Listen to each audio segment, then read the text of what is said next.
Ready? Who's is on my list? I got 'em. Songs they making, I know 'em. What? I depend on me. No, you don't. Hello, and welcome to Rhythm and Pixels, a video game music podcast. This is episode 28-2 of the show. Pernell's looking at me funny. I am. Why? I don't know. Keep going. It's like, what? I'm just going a little all over the place. I'm in a good mood. My name is Rob Nichols. I'm Pernell. Every week we listen to great video game music from all consoles, all generations. We pick a topic and we pick music around that topic. We listen to the tracks. We talk about the music and the context within the games and everything else in between. I had some songs and music stuck in my head. And I've been drinking water, so I'm... Yeah, no, that's a green tea. Come on. No, this is water. Oh, that's water. Yeah. But like... So you haven't opened the green tea yet. Not yet. I always two-fist. I've been well known as the guy that two-fist. But I used to two-fist Mountain Dew and Monster Energy drink. That's not healthy. Now I two-fist water and diet green teas. But the important part is two-fisting for life. Delicious, healthy-ish beverages. Yeah, like if you're listening to the show right now, now is the perfect opportunity to two-fist it. That's right. Green tea, Green tea, black tea, and water. Not Mountain Dew, though, because as delicious as Mountain Dew is, your heart will be racing and your sugar levels will spike. And you can put the drink down, put the beer down. And, No, don't put the beer down. And pick up a Just sparkling water. Or maybe like, you know how like you go to IKEA and they sell like sparkling cider? That stuff is good. Yeah, the lingonberry juice. Mm-hmm. I'm at the point now when it comes to like, I've gotten way better at all this. Like drinking beverages is such a weird thing for me now. Like I gave up soda for years, but what's starting to happen, or has it happened in general? Tell it, Mountain. Oh, stop! Mountain Dew will say, as all these companies do this crap, but for the context of the conversation, Mountain Dew will come out with some ridiculous new temporary flavor. Like right now, their current one is Dew USA. Oh, you're all about like the temporary flavors of everything, like Oreos and all that stuff. Because to me, that's how you keep a brand interesting. If I'm just eating Oreos all the time, I'm going to get tired of Oreos. It makes it real easy to quit an Oreo when there's no new flavors. So I've already had the taste. I'm bored of the taste. Let's move on. But man, I want an Oreo right now. However, with these sodas, I want to try these new flavors, but I'm also like, I gave up soda. I can't really drink soda. What do I do? Furthermore, though, due to having not drank soda in so long, soda's too sweet for me. I've officially shifted to a phase where I drink a bottle of soda and my body freaks out. Like, this is disgusting. It's too sweet. Which, as you know, that used to not be the case. I used to chug some sweet crap. You're the candy man. I am. We talked about candy on the prequel episode. Oh yeah, that was terrible. You and your random dialogue for candies. But so now I water down soda. Like if I feel like I really want to try a soda, interesting. I water it down with carbonated water. I water down juice. I had my glass isn't here, but I buy juice from Trader Joe's and I mix it with water because I find it just so sweet. Yeah, and it does the trick. Like they make that stuff so sweet now that if you took, like, say, for example, 1 part Mountain Dew and 2 parts LaCroix, it still tastes great. Yeah. Hell, 3 parts LaCroix, still tastes great. I'll get a LaCroix and then I'll get like juice, usually like a lemon. They have like a lemon ginger echinacea. It's so good.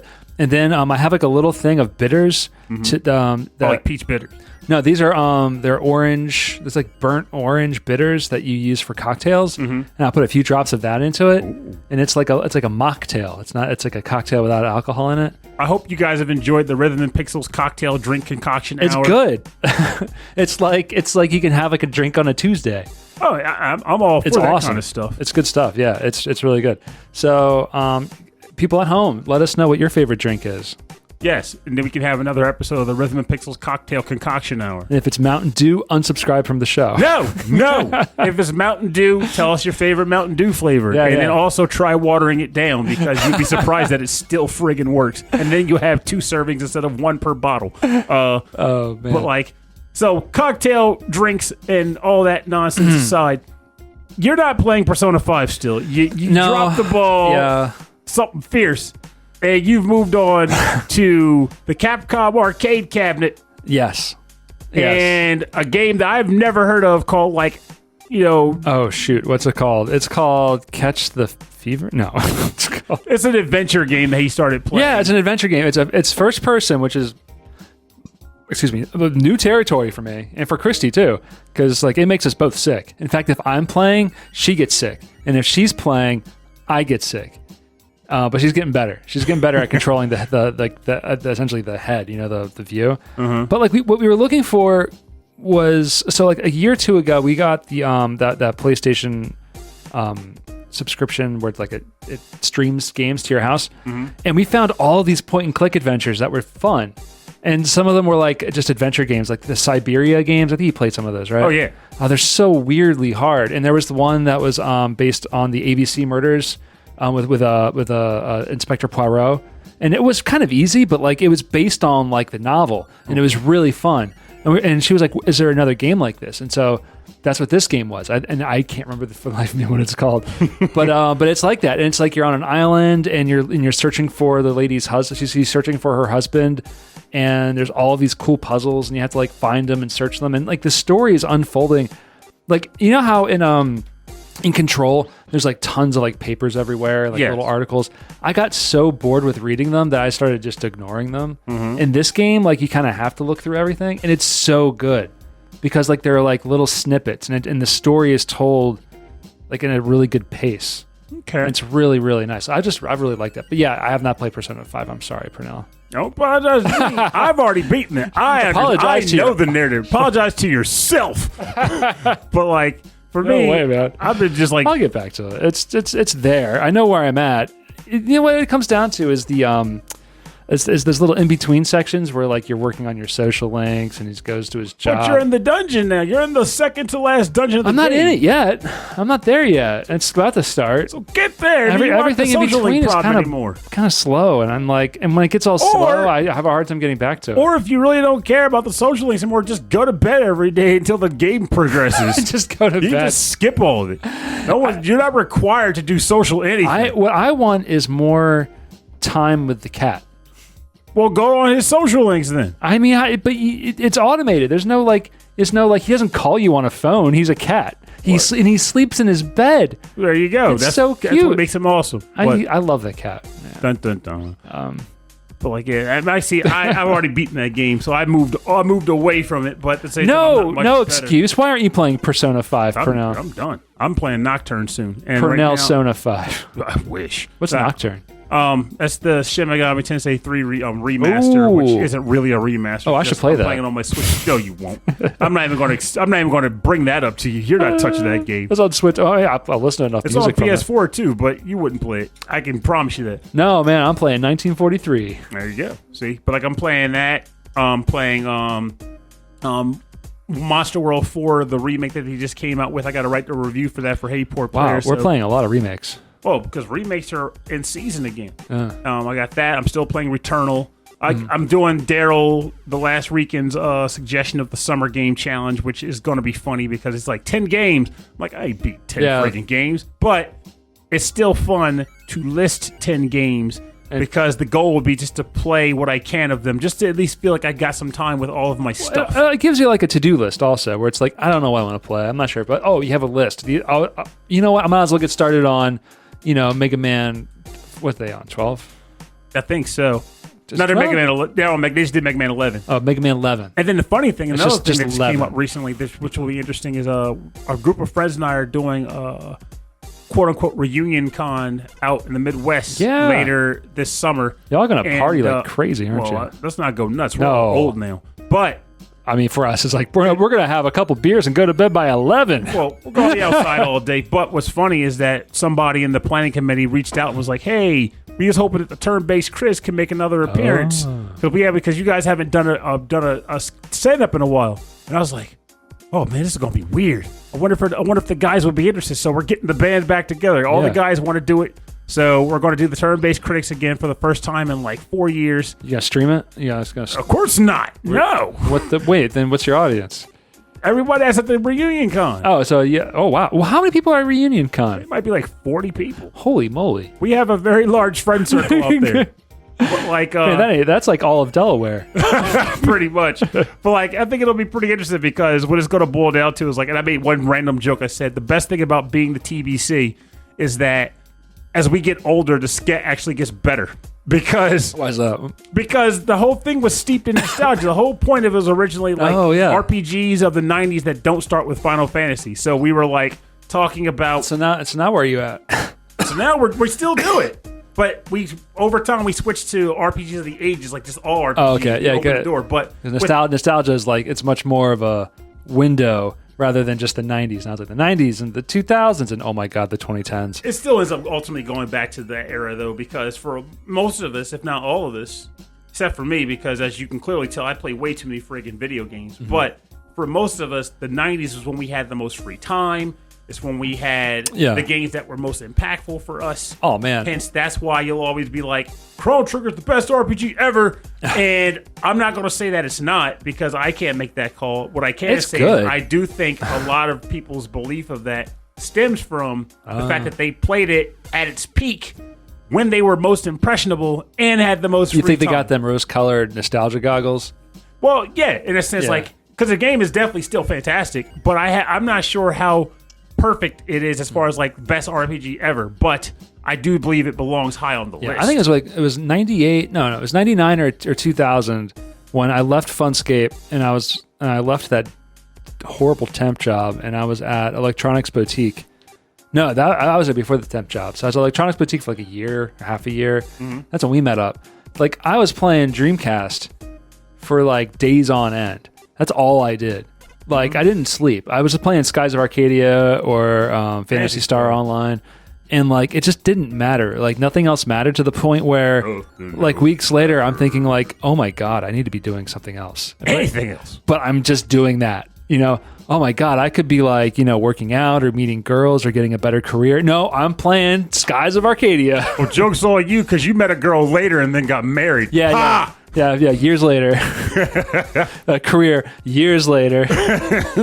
So in that case, looking back on it now, that was all fun times. Looking back on it now, I'm glad I didn't go to college because I had more time to play Skies of Arcadia. There you go. Also, you don't have college debt. Yeah, that's true. I'm looking over this guy. I know. If you're going to work in technology, you can get lucky. Yes, you can. They care about certs and just aptitude and past experience, not necessarily a degree. And I love how we're like, I swear I wonder about this sometimes. Like that's why I both like and I'm scared of what the garden of this show is like. We'll have these conversations, and I'll look at the clock on the tower. It's like, holy crap, we've been chatting for X amount of minutes. Oh my god, do the listeners care? It's been 12 minutes. Okay, I'm gonna cut out every part where you talk. Don't you dare! No, it's all right. I like my words. Well, let's get into our topic. So, Pernell, I'm gonna ask you, what's our topic gonna be? This is how it always goes. I swear. Because I said, hey, dude. We can do anti-gravity racing or just F-Zero. No. Here's the thing. You suggested anti-gravity racing. That's what I suggested. But the reason why you contemplated F-Zero was because I was like, how many anti-gravity racing games could there possibly be? Yes. So the topic was anti-gravity racing games. Because for you, it became F-Zero focus. Well, I was like, okay, there's Wipeout, but like they all have licensed music except for the first one. Okay. And then there's what's that one that you really got into? It was like Hyper Void. But that's a shooter, so I didn't count that. But it definitely is like anti-gravity. But there's other ones out there. There's a surprising number of them, actually. Yeah. But then I just was like, oh, there's all these F-Zero games I've never played before because honestly, I stopped after the Super Nintendo, which I didn't even have growing up. I stopped playing them. And then the franchise. And then what's that? The franchise. Yeah, because I don't have any Nintendo consoles. Like the GameCube never had one. Oh, that's true. The Game Boy Advance never had one. Yes, it did. I never had one. Oh, you never had a Game Boy Advance? Okay, yeah. N64, I never had one. So it's like, well, I had one like way later, but all I had was Pokemon Stadium on it. So I wanted to explore that, and the games got crazy. Like the levels were like all twisty and wild and super fast. The characters became more developed as far as like art style. That's a Nintendo thing. Nintendo like sees like a cool game where it's like, oh, you know, it's racing and it's got cars and stuff. And they're like, okay, but one of them has to have like every car has to have a character. Every character has to have a story, and then you care about it. Yeah, like Nintendo knows how to do that. But then again, all people talk about are Captain Falcon and Samurai Goro. But I digress. Well, there's other characters. So anyway, we're gonna call this one anti-gravity racing, like F-Zero and Friends. And Friends, dear Lord. F-Zero and Friends. Okay, so my first track, it's an even numbered episode, 28-2. We're going to listen to one of the character themes from F-Zero GX for the GameCube. This is, oh wow, I didn't find any composers yet. Womp, womp. Totally thought I did. We're going to start it off slow and smooth. This is the theme of Jody Summers. I think she pilots a car and she probably goes fast In that car. But this song, I don't think is very fast. I think this song, smooth. Oh mercy! You and Hammock in the smooth. I think tracks. this song is for a nice slow ride in your anti-gravity in car. a game that isn't anything but slow. When you're moving down the Sunset Strip. That's why it's the theme for the character, not a theme that plays on the race. You're with your girl. You're with your girl Jody Summers. You put your arm around her and you put the foot on the gas and. Was this Excite Bite now? No, it always makes that noise, you know. Yeah, Excite Bite does. They don't make that noise in F-Zero. Hey, baby, you want to stop at that restaurant? First of all, anybody that's go driving an F-Zero car has not eaten anything prior or post. Oh, I gotta turn the fan on. Okay, here we go. This is the theme of Jody Summers for F-Zero GX.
This is the theme of Jody Summers from F-Zero GX for the GameCube, composed by Daiki Kasho.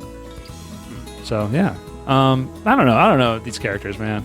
I will say, It sounds like driving music, though, doesn't it? well, no. Well, it sounds like no. Not racing music. Yeah. The countryside or something. Like I will say, one, I didn't even realize that F-Zero had character themes because maybe they played in the story mode of kind of one or two of the games had a story mode, so maybe that's when this played. But yeah, GX, there it is, probably where it played. But for the most part, this works as a character theme, but as a racing theme, no dice, not a chance. Yeah, I think this is maybe there was music in between cutscenes, or maybe at the end, like ending credits or ending theme. Yeah, that's what I'm thinking because I haven't played F-Zero GX in a long time, but the only thing I remember was that there was a Captain Falcon story mode, but I didn't realize there was a story mode for other characters, or maybe some of the characters show up during his story mode and they get character themes. That's a possibility. I might have to look at it when I get home, or even better, play my own friggin' copy of the game. That could be worth doing. But with that said, though, this is a great track. It's a very relaxing, mellow. Yeah, I like this part with that little synthesizer that goes. Here it comes again. For that ride.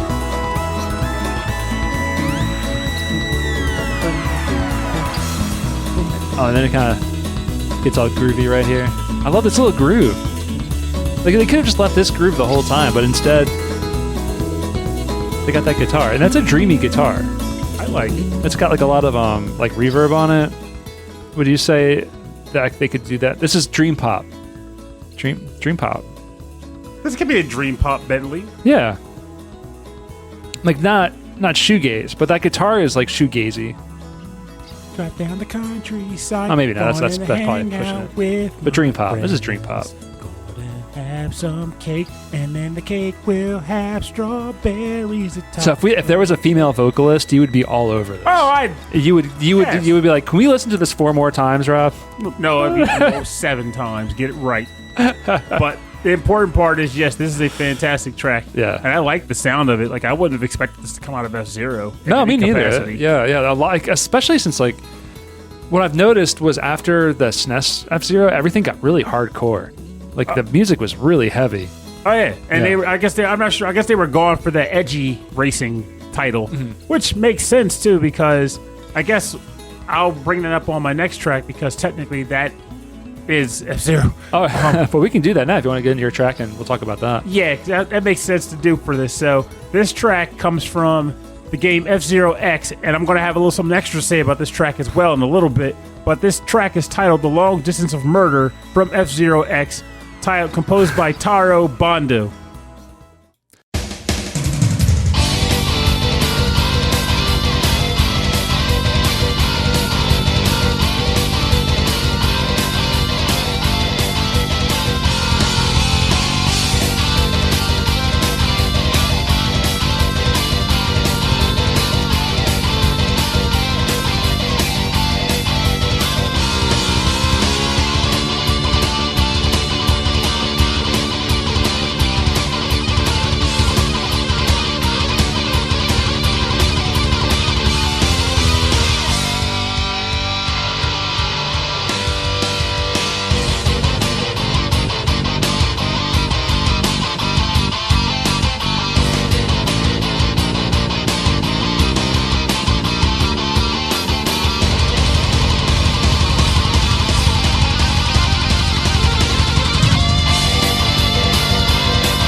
Welcome back. You're listening to The Long Distance of Murder from the game F-Zero X on the N64, composed by Taro Bando.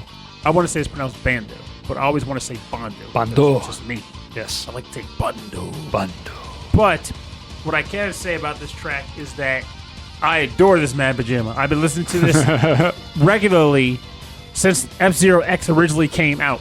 It got ingrained in my head specifically because it plays... One of the tracks it plays on in the game is Red Canyon 2, which is a race that you unlock towards the end of the game where you're racing against 29 other cars on a track that is extremely narrow, and the walls damage your car to the point where, like, you know, you'll collide. If you're not driving properly due to the fact that you're driving so fast, if you collide on one end and you try to correct yourself, you're more than likely going to bump into the other wall, and it becomes a pinball effect until your car blows up. Couple that with the fact that you might want to attack other cars by doing the double trigger bump and spinning out. It's just a really difficult track.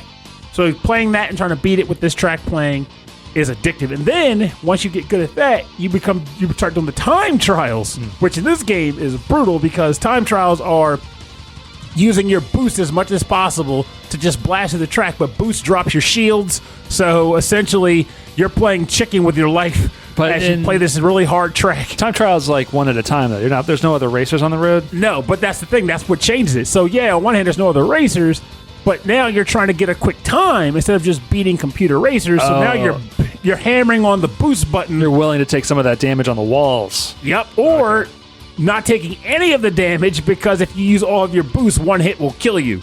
So it becomes addictive just knocking this out. Now, this is the time to bring this element up because I've been holding it in. You got some beef. I got some serious beef, and it needs to be said. You could do some ranking. No, I don't know ranking. I'm not that kind of guy. So the reason why this track came to mind for me almost immediately, aside from the fact that I like it, is the fact that VGM Fight Club recently did a contest related to racing games, and a VGM Fight Club, a podcast hosted by our listener and friend, The Last Rican, who takes other podcasters within the community and say, okay, you're gonna pick your best tracks, and we're gonna have people vote on them. But here's the thing: you got to add this specific tidbit because this is really important. Okay. The tidbit is that the best tracks fit a theme, a very specific theme for an episode. So the episode theme was racing games. Yes. Racing music. Doesn't have to come from a racing game, but it's racing music, essentially, right? Yeah. So this was the track that we proposed to go in there. Now, we don't choose what tracks go against what. It's all about the order of when we type them in the list. Like, whatever the opposing team put in for their number 5 goes up against our number 5. There's no counter pick, which is kind of like... Well, it'd be hard to do. Unless you're doing it live, you can't really do counter pick because you got to actually physically hear the track. Well, I mean, we could have a set list, and then we can go one at a time.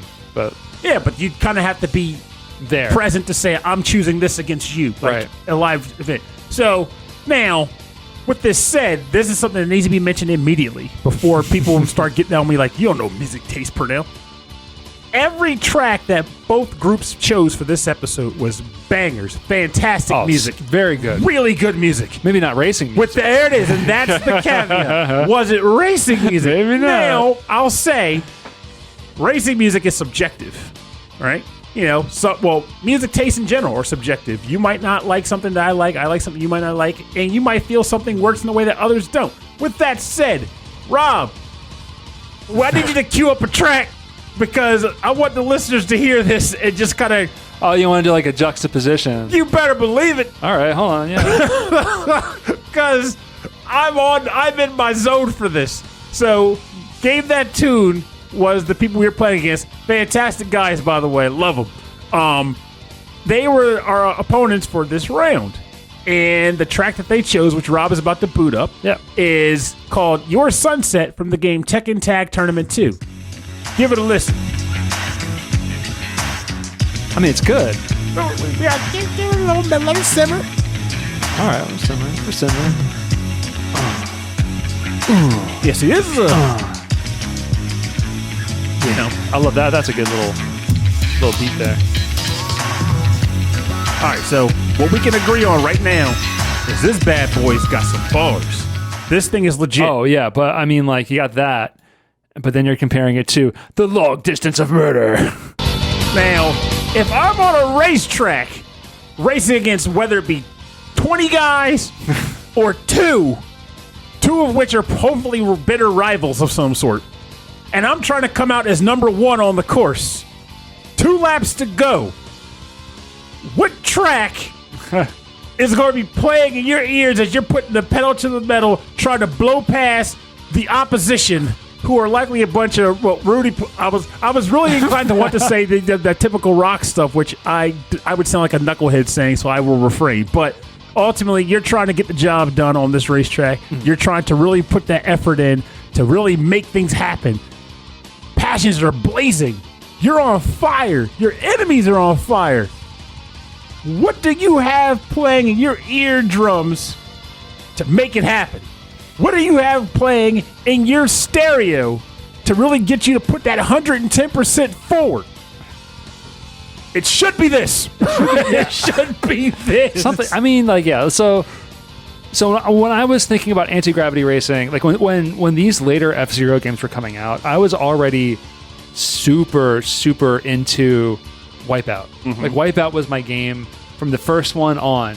And the racing in that game, like, the music, first of all, is like just techno. Mm-hmm. And even later on, like, they got more experimental and they licensed like really like prescient UK and European techno tracks, like drum and bass and jungle, like all the stuff that was happening at the time they put into those games. Anyway, the control, like the tracks are windy, they're twisty, they're fast, mm-hmm. but it's all about like you're floating. You can't brake. Mm-hmm. So it's all about floating and drifting into the turns. And then F-Zero comes along and it's like, okay, what if you're just a laser beam going as fast as you can? You ain't stopping. And like, it makes sense to have this kind of music for that because it's just crazy. And I love how they were able to make that feel so fast. And this stuff, and the thing that's interesting about this too, is the fact that I know that, and this is why I think if we end up on Game That Tune soon, it'll be pretty fun. 'Cause I think we'll have we'll have an awesome rapport with those guys. Sure. Now, what I find interesting is I make my own argument is the fact that I also play games like Ridge Racer. And a lot of Ridge Racer tracks are things like Your Vibe and like these mellow do the faster. Just tracks like that. It works. Yeah, and it totally You can works. have the magical sound shower in Outrun because that's a different vibe from F-Zero GX to the max. All right, so let's switch it up here. We're going into the Game Boy Advance. These games I really have never even seen. So can you tell me if this was like these had like the N64 vibe, or do they have more of like a?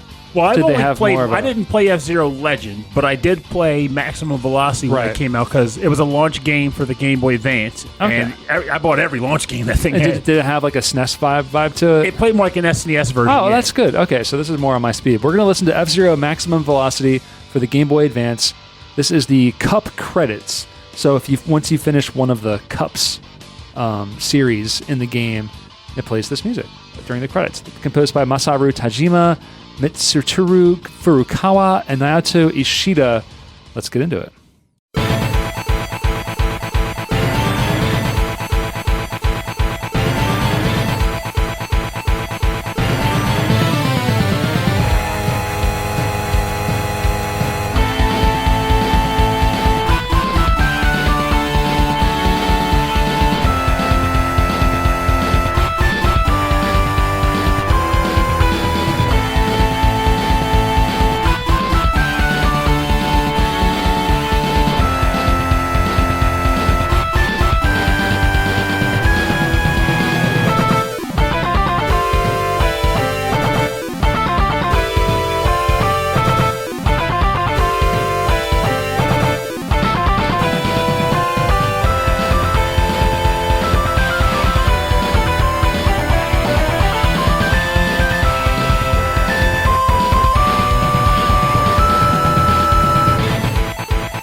Feels so good. That harmony feels so nice. Here it comes. Da, da, da, da, da, da, da. I'm just flabbergasted by this being the credits theme. This sounds like this could have been very solid for a racing stage theme. Oh man, every part of this song is super good. This is the Cup credits from F-Zero Maximum Velocity for the Game Boy Advance, composed by Masaru Tajima, Mitsuteru Furukawa, and Naoto Ishida. I don't know which composer worked on which song because that's just not listed. There's no official soundtrack for this game. But man, that's good. This got me feeling really nostalgic too. Like, it makes me think about the friggin' just the Game Boy Advance launch. That was such a wonderful time. Like, now we have stuff like, Nintendo DS's and the indie game scene has exploded. Mm-hmm. It may not have the same impact as it once had, but back then... It's a big deal. It was a fantastic deal. The Game Boy was the reigning champ for over a decade. And long time. I mean, beginning of the Game Boy Color and like the Game Boy like Color or Mini or whatever, they were just... That old 8-bit hardware, like it served them well for a very long time. And the best thing about it is, like, it beat out what many would have considered to be superior items, like the Atari Lynx, the Turbo Express, the Game Gear, the Game Gear, the Wonder Swan, the Neo Geo Pocket Color. It beat all these systems. Neo Geo Pocket Color was a gem. Oh, I liked the number of the systems I just named. Oh yeah, but history showed that Game Boy toppled them all. So you put that plumber in the thing. Oh, stop! You put that plumber in it, and you got yourself a hit. I don't know, man. Like, it's just Nintendo. Like, they had a ton of games. They had the library, and they had Tetris. So you take that, and then you're like, okay, we've been playing Game Boy for ages, and Nintendo finally sets up and says, we're making a new thing. We're making a new system that's another portable. And it's like having a portable Super Nintendo in your pocket, because that's essentially, to me, what the Game Boy Advance ended up being.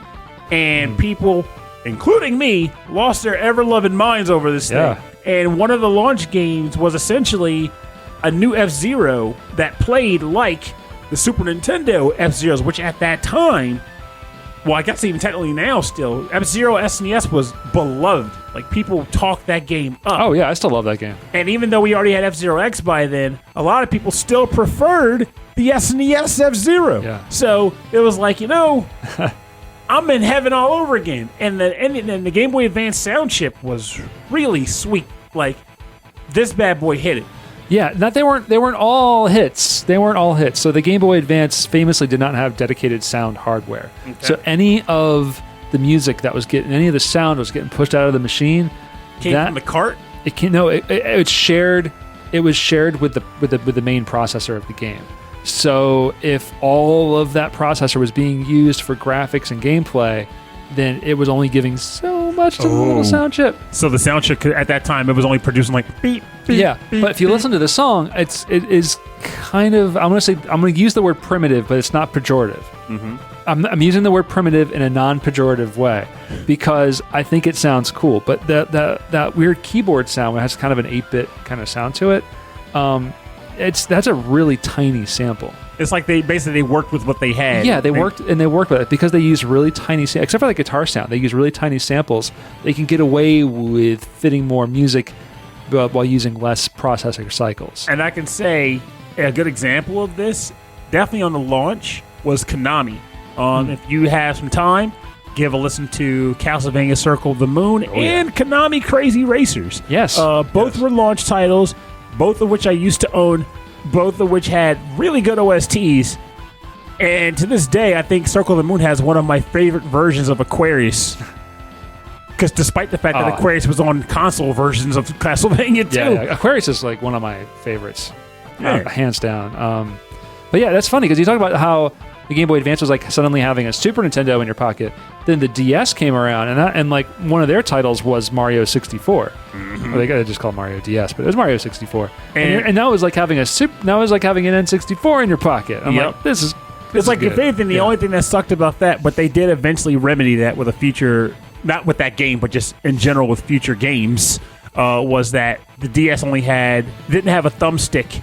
And it just had the cross pad, and it only had one cross pad. Yeah. So when you were playing Mario 64, and you're trying to do all that moving around and manipulate the camera manipulation was done through the touch screen. Didn't they give you like a little nub you can put on your thumb? Yeah, I hated that nub. Oh, remember. Okay, remember. Well, then we'll move on. But remember they did a Guitar Hero for the DS. That was creative work right there. Wow, that was amazing. So the cart had buttons on it, so you held it almost like you held the thing in your fist, and so the buttons were on one side, and then you strummed it with the thumbstick. With the thumbstick. With the stylus, I meant to say. The stylus, yeah, and it was clever. The main challenge was just seeing the screen. I feel like Guitar Hero and Rock Band like took over the world for like 5 years.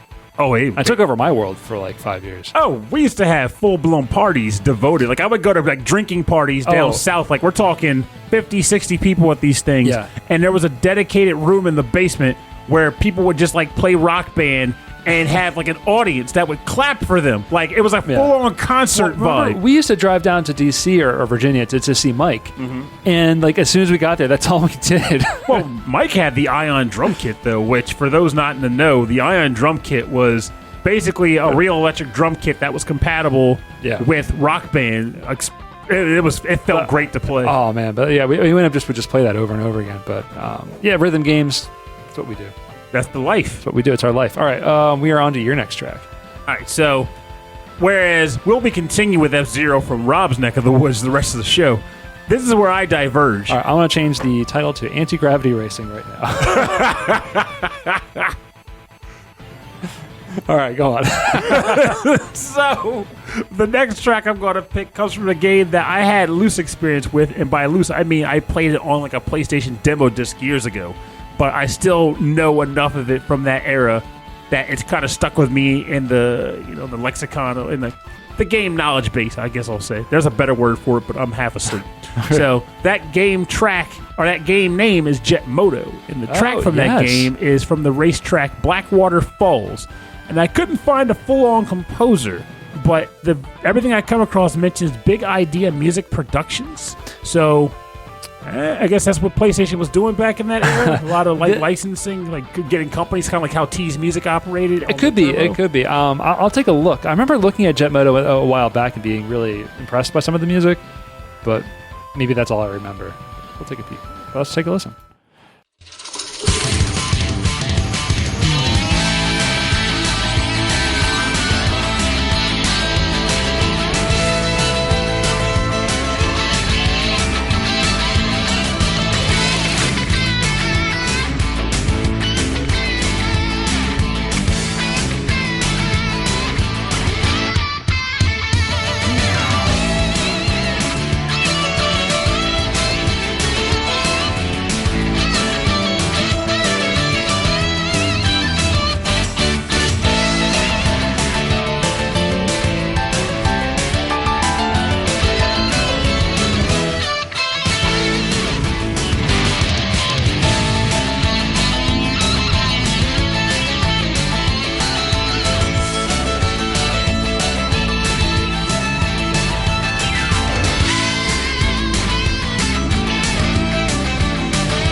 went all in.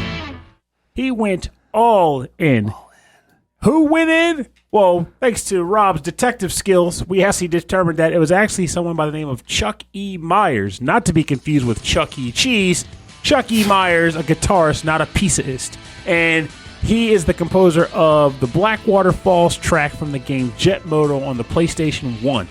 I love this track so friggin' much. It's very different from what we've heard today so far. We have an eclectic amount of eclectic mix of music here. So this has definitely got like an old school Americana rock and roll vibe going on. I've come to realize over the years that I have a genuine love and appreciation for this style of music. Like, this reminds me heavily of a track from another video game, Road Rash 2 Tennessee stage theme, which is also my favorite track from Road Rash 2. So Road Rash 2, my favorite of the Road Rashies. I'm in that weird contention where honestly I feel like deep down Road Rash 3D is up there for me, specifically for one reason, which is that in Road Rash 2 and Road Rash 1, it was races. Like, you go from the start and then you go to the end. Road Rash 3, you have a starting point and an end point on an otherwise completely interconnected map, which means there is a route you're expected to take, but if you know the map of the world, you can just take whatever route you want and potentially win. And I've done that sometimes.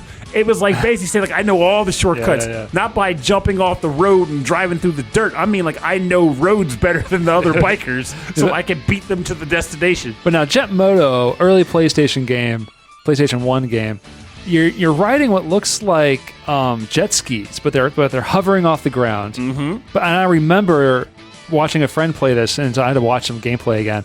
But like the mechanic is like you can shoot like almost like a rope out to like kind of grip onto things and kind of slingshot around obstacles on the course. And that's a really clever way of getting around how to turn better in these types of games without I think it just sounds like it's more creative friction. too. Yeah, it's like, very creative. Everyone's drifting, but in this game you're not drifting, you're slinging. But how I talked about how in Wipeout there's no brakes, right? So like you're just going to keep sliding. In this game, like they really took away all the friction. So the only way to get around these corners is either to smash into the wall or to use that interesting mechanic to slingshot around. Mm-hmm. And it's very effective. I mean, for an early PlayStation game, it's pretty awesome. I look back on early PS1 games, and I will admit, I'm trying to remember if this was, I think Jet Moto came after they got rid of the tall cases, mind you. Or maybe, no, it wasn't. I think there's a Jet Moto tall case. Yeah, here we go. Actually, I think I have it up on Moby Games. That's a small case. Sorry, dude. Okay, in that case, then maybe it was like just after they broke out of the tall case. In the industry here, we call them tall boys. Oh, stop! But like early PS1 games, I felt like there was a level of, I don't want to say creativity, and I say that because they were trying to carve a niche. Like they were trying, because at the time, people looked at Sony as being like the new kid on the block. What do you think you are? Compete with Nintendo and Sega? What is this garbage of a machine? And then Sony's like, we're going to do what we're going to do anyway. They're doing what they want. And they came out with a variety of games that, a franchise that no one heard of because they were all new franchises. Yeah.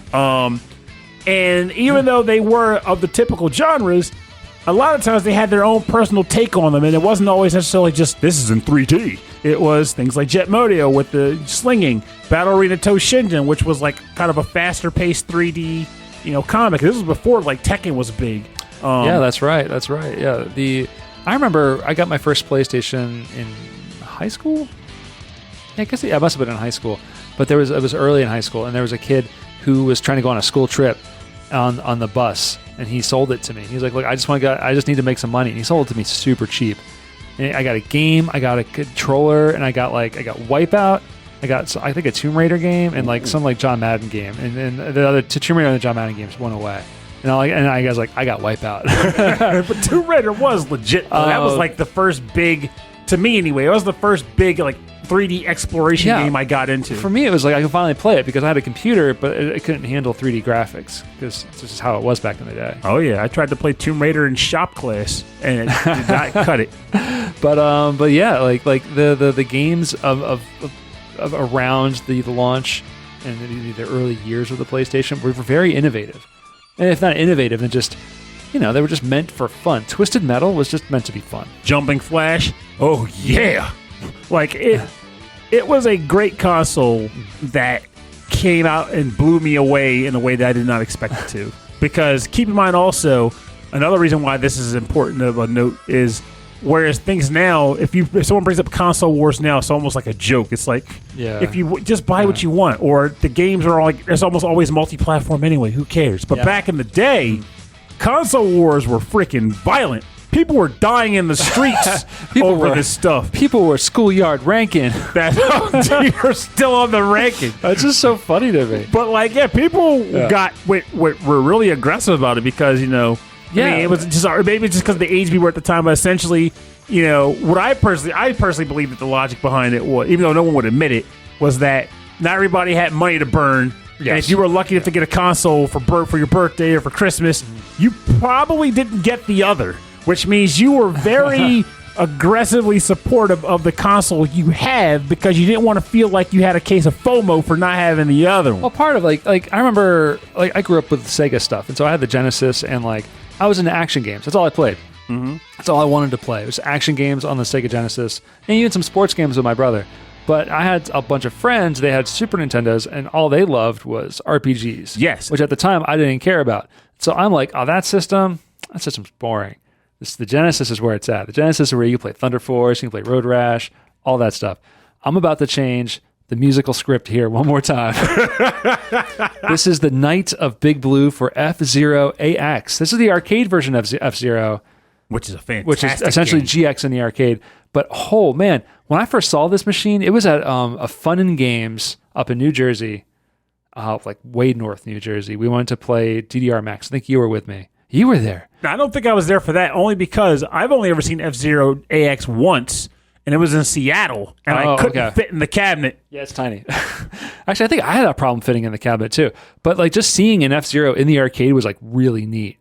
It blew air at you too. Okay, I didn't want to say it because I wasn't sure if that was like I was thinking of another game. Some other games have done that. I think that one racing game where you're on a boat did like Aqua Thunder. Wasn't something Thunder? Hydro Thunder did that, and there was another one that was like another water racing game. But yeah, F-Zero AX. This is essentially F-Zero GX in the arcade. This is composed by Hidenori Shoji. This is the Night of Big Blue.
Magic people, voodoo people. It's just like very Prodigy. You're listening to the Night of Big Blue for F-Zero AX in the arcade. This is composed by Naoto Ishida and arranged by Hidenori Shoji for the arcade. Oh man, F-Zero. Yeah, that synthesizer is straight up Prodigy, but I love it. I mean, that's I think that's what they were going for. It could have been just a little bit faster. Would have had total Prodigy vibes all over it. I think it's interesting that you bring that up because I think it's worth pointing out that they changed up the OST style, like from F-Zero to F-Zero X they did, and then again from F-Zero X to GX/AX. Yeah, it changed right there too. A complete shift. And it works every single time. Like there's not a single bad F-Zero OST. Prove me wrong, children. Prove me wrong. Yeah, they're all good in their own way, you know. Like they're all like because they change, but like I feel like the original F-Zero music like was so unique. Like it wasn't like hard rock, it wasn't techno. It was just really interesting. Like Mute City was Port Town. That was Port Town. Yeah, Port Town. Like Big Blue. I almost said Mute City, but yeah, Big Blue. Like they're all so different. They're just really interesting songs. And I think they're made interesting also from like the Nintendo hardware. It had that interesting sound to it. Things kind of sound a little out of tune. And I liked that. It's just, ultimately, I'm just glad that I eventually did get an F-Zero because I will admit flat out, I did not like the original F-Zero when it first came out, when I first played it. My God. I know. It's weird, right? Like something about it didn't click for me. Maybe it was because I didn't dig the fact that that was when Mode 7 was fresh off the presses. Yeah, they were showing off. They're flexing. But I wasn't digging the way that the whole world moved around your car. It reminded me of those old like toys you had as a kid where it was like the figurine on a stick and you just kind of wobbled it through like the little maze and turned around. Okay, yeah, it was kind of like that. So I was like, Man, I love those games. it was like it's a dexterity game, but in a video game, I was like, this is janky. I don't like it. I loved how you can there was a pit stop, but you didn't stop. Like you kind of drove over and get some health back. Yeah, that was pretty cool. F-Zero X is what hammered it into me, and then when F-Zero Maximum Velocity came out, that was when I was willing to give that style another chance, and I came to like it. Oh, you did come back? You did come around on it? Mm-hmm. Okay. Where are you today? Where are you today on Antigravity racing? Oh, I love the games because every anti-gravity racing game ends up being the most aggressive of the racing games. They always involve you driving extremely fast and recklessly. Yeah. Their track design usually ends up being extremely creative because they don't have to worry about flat terrain. They can do whatever they want. They just do whatever they want. They can have you driving on the ceiling. They can have you driving around pylons. Yeah. They can do all sorts of cool loops, all sorts of crazy stuff. Like my favorite track on F-Zero, actually I want to say it's F-Zero GX. It's a track that is literally just you driving on a cylinder, and you can drive all the way around the cylinder. And there's like different walls and stuff placed around the cylinder, and the boost pads are on the cylinder. Like Tempest. Yeah. No. You're thinking Tempest where you're driving around the outer rim and you're going like around the outside, but you're staring down the center. Oh, this one's on With the outside. F-Zero, you're on the outside of the cone, and you're driving around on top of the outside of the cone, of the cylinder rather. So, like, you might be trying to ultimately the best way to play that track is to remember where all the boost pads are and chart a course to go. Okay, this is the part where I drive to the bottom of the cylinder, so that I'll be over the boost panel or whatever. Like, if anything, I'd almost recommend you take a quick look at it. But like, you can't get track design like that outside of an anti-gravity racing game. You just can't. Yeah, and in the world of F-Zero, I feel like they got really creative, like in that three-dimensional world. All right, so what's your final track? All right, so this comes from a franchise that, unfortunately, I only played the first version of it, or the first game in this franchise. But I'm picking a track from a version from the third game, which I've never played, but I got thinking about it because of this episode. The game franchise and the title of this game is Extreme G3, and the track title is called Muon Harbor. This was released on the PlayStation 2, by the way. Okay. And this was composed by Vitae, how do you want to pronounce it? Ciao Dare? Vitae? Vitae. Okay. Vitae. Okay.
welcome back. You're listening to Muon Harbor from the game Extreme G3 for the Sony PlayStation 2, though it may have gotten released on other systems too. I know from PS2.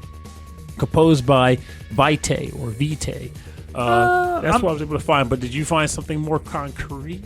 No, I couldn't. I mean, this song sounds like a club track from like the early 2000s, late 90s. I'm super all for it. Oh yeah, it sounds really good. It really reminds me of Underworld a little bit. So I'm super into that. Or Underworld or Left Field. Left Field had tracks like these too. I love the Field of Their Own. I want to say, or League of Their Own. That was a great movie. Yeah. All right, so Extreme G3. They look like kind of like bikes. Yeah, they're basically bikes that can ride on like walls and stuff. Oh, okay. Yeah. Like very, very fast game with the ability to shift around and the like. Yeah, so maybe a little bit of gravity there is what you're saying. Yeah, just a tad, but it's a little bit, but it's extreme gravity as opposed to anti-gravity. Okay. So if we were doing an extreme gravity episode, this would be okay? Hey there, Mr. F-Zero only focus. I'm just messing with you. I know. But the thing is, it's... And honestly, my memory might be a little loose because, again, it's been a while, but I swear there were parts in that game we wrote up on the walls and stuff. Yeah. No, it looks like it is kind of all over the place, but this is like really cool. Is this something you have any experience with, or are you just kind of The third exploring? one, no. There actually is one, quote-unquote, potentially anti-gravity racing game that I've wanted to play for a while, but I never got around to looking for it again. Like, I didn't buy it when it was new. It's called like Kinetica, where the people are the bikes. Like, you basically are a person, but they have like giant wheels, and they can just like slam down and drive and like going up the walls and down cylinders. That's like the ultimate ab wheel. Yeah, literally. That's probably where they got the idea from. Yeah, exactly. Add a motor to it. Put one on your feet, one on your hands, and roll down a hill. Mm-hmm. Actually, I remember seeing I want to find the YouTube of this. There's a guy who did it's called land luge.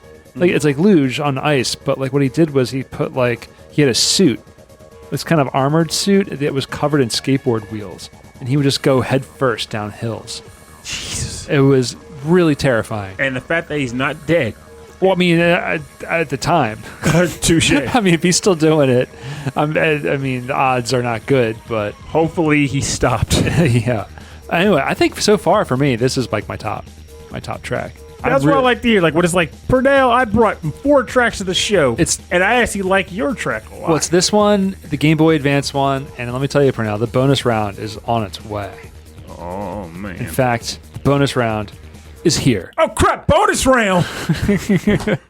Don't turn around. Don't turn around, because I'm about to start the bonus round. Just look away, like as I'm about to play that music, yeah. Oh, Go man. and drink my tea. The new pop sensation bonus round. The bonus round is where we play covers and remixes and arrangements on our theme. And I got to be real here. As soon as I got into this is the reason why I wanted to do mostly F-Zero tracks.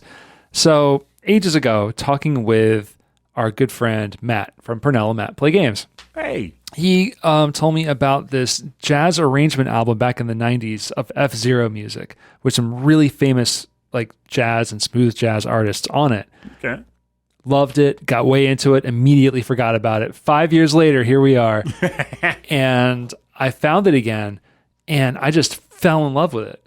And in fact, the artists who did the arrangements and a lot of the instrumentation are still working today. And the two of them, their daughter is actually pretty famous right now too. So we're going to listen to the opening theme from F-Zero, the smooth jazz cover. And this is composed by Yumiko Kanki, but it's arranged by Pee Wee Hill and Michiko Hill. Okay. And a number of others. The alto sax, which you'll be hearing a lot of, is Marc Russo. And then I went on YouTube and just looked up Pee Wee Hill and Michiko Hill, and like they are amazing. So they're out there, proficient. Pee Wee Hill is like probably like from what I can read is like one of the best bassists in the world. He's so cool. Very proficient. Yeah. It's really, really neat. So I don't know how they got involved with Nintendo and to do all of these covers for F-Zero, but this is like one of the coolest albums ever. So here we go. The opening theme from F-Zero, arranged by Pee Wee Hill and Michiko Hill.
Why'd they fade that part out? That's why I can get. That was the opening theme to F-Zero. It's like I love that whole thing. I love that whole thing. That was composed by Yumiko Kanki and arranged by Pee Wee Hill and Michiko Hill, starring Marc Russo on the alto sax. Ooh. That's fantastic. I mean, I got TV theme song vibes off. Yeah, totally. So this was released by T Game Music, as opposed to T's Music. T's Music, maybe they're related. I don't know, but project coordinators on this is Koji Kondo and Ishin Shimizu from Nintendo. So they might have. I think they put together this whole thing. The artists and the arrangements together, is from what I can gather. But this is all. I mean, this is all definitely Pee Wee Hill and Michiko Hill. Because Michiko Hill. Yeah, Jonah Hill. Right. So, I mean, or maybe she has more of an in because he's African American and she's from Japan. And I think they met because they played in bands together in the 70s, from what I've read. So you think maybe since she was local, she probably got the call, and then they collaborated together. Yeah, so maybe like she came to America and they worked together, and then that's how they got together, or maybe she had connections to some of these other like game industry or music industry stuff in Japan. So I'm speculating. There's no information on this. That's what makes this extra special, I guess. Yeah, and so the only information I really got from that was off of the wiki page from their daughter Judith Hill, who toured with Michael Jackson and starred on The Voice for a few seasons or something. Yeah, it's very musical family. That's gonna be wondering how old she is if she toured with Michael Jackson and starred like on The Voice. late Michael Jackson, like late. Oh, okay. Later years. Michael Jackson, the later years. Okay, so we're on to your bonus round track, which couldn't be anywhere near as good as mine, right? Damn, aren't you? Someone's confident. Though I'll admit, though, I don't know. Because that was freaking great. I'm just really happy with that track. I'm so happy that I rediscovered it, you know? I'm just stuck on the dig. So this is from the Extreme G game that I did actually play. Oh, okay. Because the original game came out on the N64, and I bought it because I wanted an N64 game because there weren't a lot of them. Someone will correct me, I'm sure, but I don't recall. They're definitely in the early years, but later on. I'm assuming it's called Extreme G 64. No, 64 was. I guess there probably were a couple non-Nintendo games that used the 64 moniker, but Doom 64. But no, this was just Extreme G. Oh, okay. So it was the first one, and this is the XG Race Track 1 Mellow Sonic Remix by Mellow Sonic. It's his remix. Oh, okay. Extreme G Track 1. Thank you, Mellow Sonic. XG Race Remix. Yes, I get it. I'm Mellow looking Sonic it up. Remix. Okay, I'll find it.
Welcome back. You were just listening to the XG Race Track 1 Mellow Sonic remix cover from the game Extreme G N64, done by Mellow Sonic. And I am a fan. I enjoy.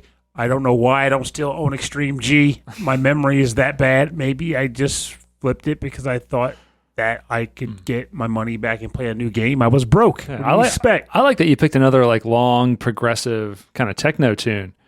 Outside of like, I mean, obviously during this episode you played that one Chuck E. Oh, that's right, bigger than Chuck Myers. Myers, yeah, track. But this one's very different from that. I dip my hands in the drink sometimes. Like that's one thing I could say. I think it's funny. It comes up a lot where people like things I could have been doing or socially growing up or whatever. But much of my time was digging in a bunch of games. Like so. Even though I have the memory of a gnat, somehow amongst that gnat brain, I have small tidbits and giblets of just this stream of games that I've played over like 30 or so years that I can just kind of grab like, oh crap, I remember that game, Extreme G. I used to own it for like a week and then I sold it back to GameStop. What was that music like? But it ends up I end up coming across stuff like this in the process, and it's wonderful. I always feel like there's always something I haven't quite mined yet, and I'm always surprised by what comes out of the mind. Yeah, and you appreciate all sorts of styles of music too, which I think lends to the show really well because you appreciate so much of it. But for more information on the bonus round, go to rhythmandpixels.com. We'll have links to the artists' Bandcamps and SoundClouds and everywhere where you can go get the music, buy the music, and support these amazing artists.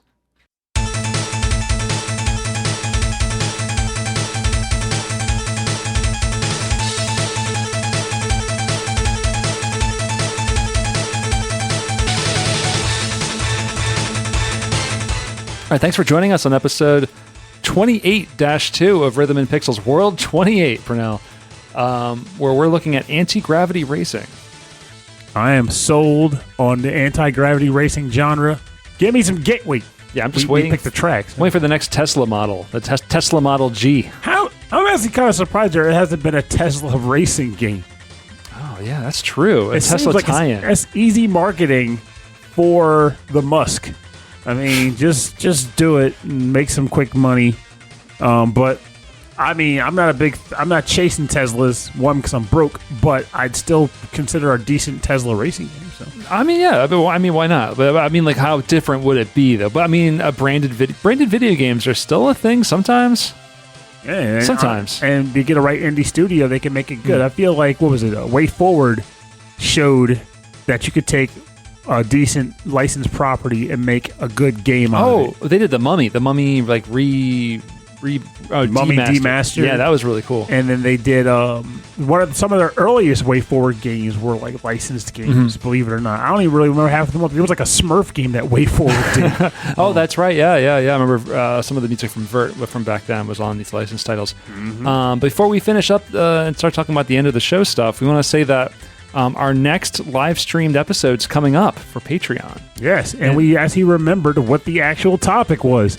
So we'll mention it. If you're listening to this, we already mentioned it in the Discord, but we'll mention it here for the listeners. The topic is going to be summer games, basically inspired by last weekend's summer game challenge. Music from games you intend to dive into this summer. Yeah, this is like your hit list. Like this is, you got some time off, you're out of school, and this is like your stack of cartridges that you want to play. Keep it in mind, I know you're like, but Rob, Purnell, I'm like 50. Well, we're saying get a little imaginative. Yeah, think about it as if you did have that time and you were going to play that much this summer. Even if it's like 5 hours for the month of July. Or get nostalgic. And this is you're thinking about when you were a kid. And these yes. I can't wait till school's over and I can play Final Fantasy VII or something. Mm-hmm. So, get creative and think about that. And it's just after the show comes out, it'll be tomorrow. I think. So, definitely. But if you want to get in contact with us, if you want to say hello to us, if you have a topic suggestion or song suggestion, or if you know a band, or if you know someone in a band, or if you just want to say hello, you can send us an email. rhythmandpixels@hotmail.com. That really is the best way to get a hold of us, because I check that way more frequently than anything else. And if you want to get more information about the show, I get a full track listing from all of the episodes and access to all the other stuff that we're doing. Go to the website, rhythmandpixels.com. And we're on Twitter and Instagram and Facebook. It's Rhythm and Pixels, all one word. We have a Facebook group. I don't think not much really happens there. We have a Discord. The Discord is linked up on the website. There's a lot happening there right now. In Rhythm and Pixels chat, I'm trying to start getting more chatty there again. My problem is I just need to hone in and focus. Like if I'm playing a game that I'm reviewing, I can't really talk about it there. So it's a matter of me having to think about what would I want to talk about of games that I'm playing that I can talk about, and then go from there, because I do want to chat with people. And also chat in there, because if I see a thread open up in there that's conversation based, I'm going to gab it up. So bring up some dialogue. Throw a dumb topic in there. I want to talk. Yeah, we'll get into it.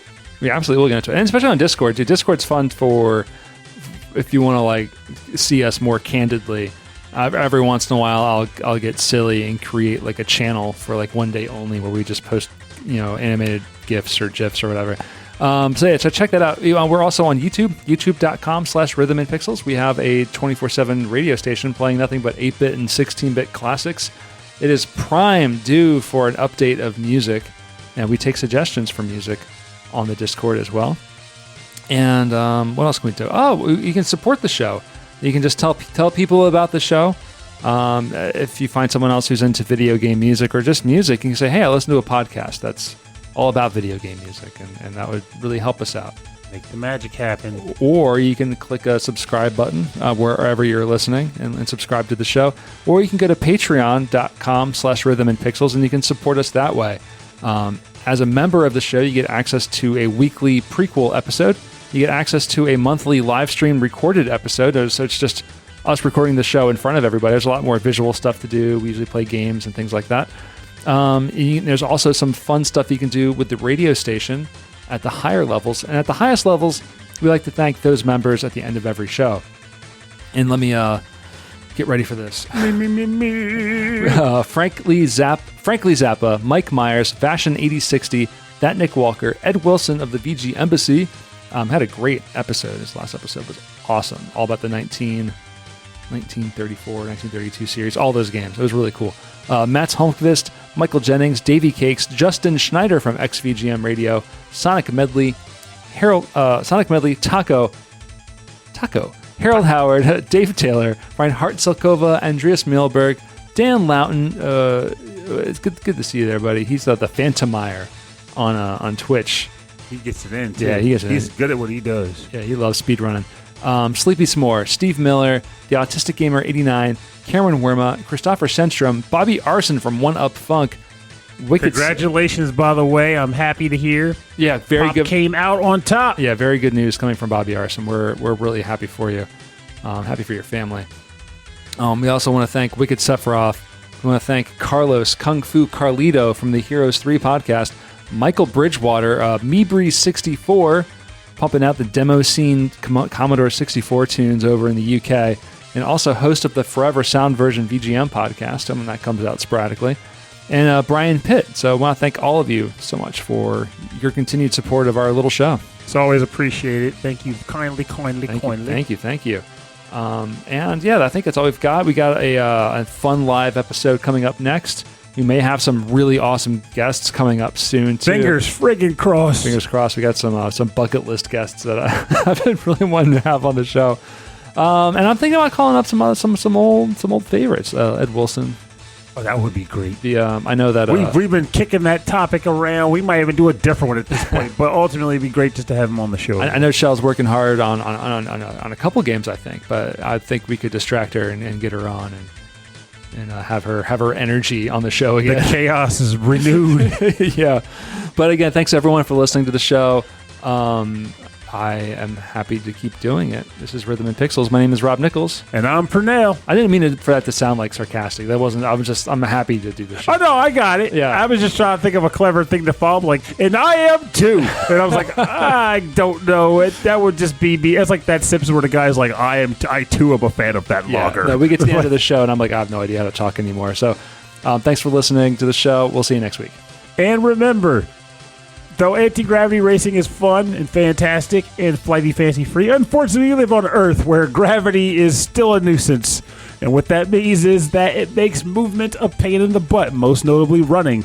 It's funny that I'm using that as a tangent for this, but it's been on my mind a lot. So people like to use the general comment when you talk about the idea of running. Running sucks. Running is boring. I only run when things are chasing me. That's the hood. That's generally the hood line that I grew up with. Like we always used to say growing up. But here's the thing about running when something's chasing you. If your body doesn't know how to run or is not conditioned to run, the thing's going to catch you because you can't run. So it is worth your time, effort, and energy to every once in a while just, even if you can't just like straight up sprint, just like get outside, go for a nice walk, get your body conditioned to move itself. Because you don't want to be caught unaware of a need to push yourself and you just can't. And I'm saying that because I've seen it. I've lived it. You don't want to be caught unaware, unable to push yourself when the time comes and the need is there. So get out there, move your body a bit, be a little more active. Or if you're already active, still continue being active. Just keep trying because it's better than not doing anything. You don't want to be caught with your pants down. Believe me, there's laws against that. Just don't. Wow, man. You're gonna call them like that, pantsless people? That's right. Can't believe it. Homer Simpson. Don't you just hate pants?